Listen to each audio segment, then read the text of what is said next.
mazazo, palo, duro golpe, muchos calificativos, cualquiera de ellos válido, podría atribuírsele a un resultado tan abultado. Sin embargo, sería oportunismo y seguir el cauce del río cuando ahora es el momento de remar todos en el mismo sentido, aunque sea a contracorriente. No hay tiempo de lamentarse, no en una liga tan competitiva como esta, la primera provincial, y menos a comienzos de campeonato. Tan solo llevamos 3 jornadas y aún puede reconducirse todo.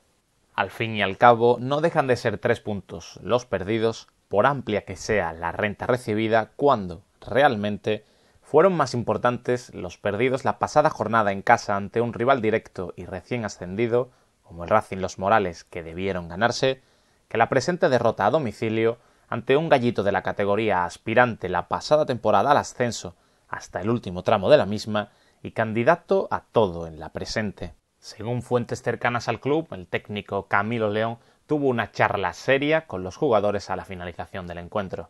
En ella se intentó atajar los problemas a tiempo antes de que sea demasiado tarde.